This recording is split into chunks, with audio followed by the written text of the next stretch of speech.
नमस्कार, आप देख रहे हैं नमस्ते न्यूज। अभी की बड़ी खबर, जेल से रिहा होने के बाद सांसद पप्पू यादव ने बिहार की राजनीति में हलचल मचा दी है। बाहर आते ही पप्पू यादव ने राज्य की कानून व्यवस्था को लेकर नीतीश सरकार पर जोरदार हमला बोला।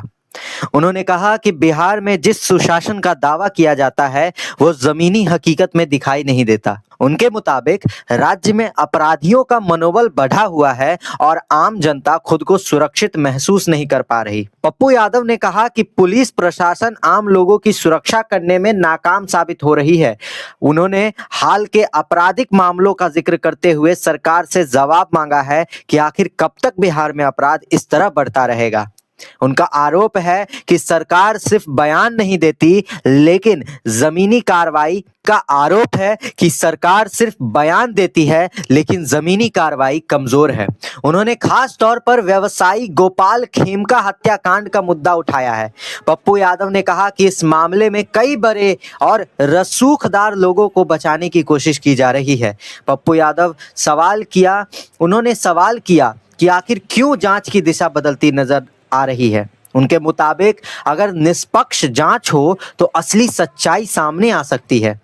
उन्होंने मांग की है कि इस मामले की उच्च स्तरीय जांच कराई जाए ताकि दूध का दूध और पानी का पानी हो सके। पप्पू यादव ने गोपाल खेमका की संपत्ति और उससे जुड़े विवादों पर भी सवाल खड़े किए हैं। उनका कहना है कि इस हत्या के पीछे के असली चेहरे को सामने लाने के बजाय मामले को भटकाया जा रहा है। उन्होंने चेतावनी दी कि अगर सरकार ने पारदर्शिता नहीं दिखाई तो वे एक बड़ा आंदोलन का रास्ता अपनाएंगे। सिर्फ कानून व्यवस्था ही नहीं बल्कि विकास और भ्रष्टाचार के मुद्दे पर भी उन्होंने सरकार को घेरा। उन्होंने कहा कि बिहार में शिक्षा, स्वास्थ्य और रोजगार की हालत चिंताजनक है। उनके अनुसार सरकार आंकड़ों में विकास दिखाती है, लेकिन गांवों और शहरों में आम लोग अब भी बुनियादी सुविधाओं के लिए संघर्ष कर रहे हैं। उन्होंने अफसरशाही पर निशाना साधते हुए कहा कि बिना लेन देन के कोई काम नहीं होता है बिहार में और आम जनता परेशान है इस चीज से। पप्पू यादव ने विपक्ष को भी नसीहत दी है कि सिर्फ बयानबाजी करने से या माइक पे कैमरे के सामने आके बोलने से काम नहीं चलेगा। उन्होंने कहा कि जनता की आवाज को सदन से लेकर सड़क तक उठाना होगा।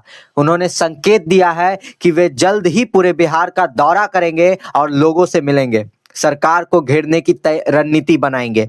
उनके इस बयान के बाद राज्य की राजनीति में फिर से गर्माहट बढ़ गई है। उन्होंने यह भी कहा कि वे जल्द ही गोपाल खेमका और रुपेश हत्याकांड को लेकर प्रेस कॉन्फ्रेंस करेंगे। उनका दावा है कि इन मामलों में छिपे लोगों के नाम सामने लाए जाएंगे। उन्होंने भावुक होते हुए कहा कि हाल ही के घटनाओं के बाद उनका भगवान से भी विश्वास डगमगा गया है और वे खुद को डरा हुआ महसूस कर रहे हैं। अंत में पप्पू यादव ने अपने समर्थकों का धन्यवाद किया।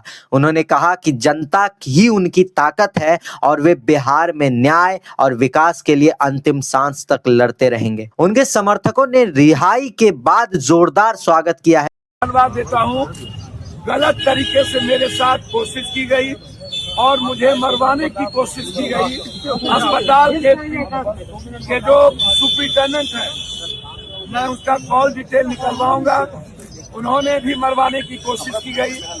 पटना के DCLR ने साजिश रची थी और उस दिन भी दो बार हमको अपमानित किया गया सीनियर SP के द्वारा, पहला दिन भी और सेकेंड दिन भी। और उसमें पूरी साजिश थी कि पप्पू यादव को के आवाज को चुप कर देना।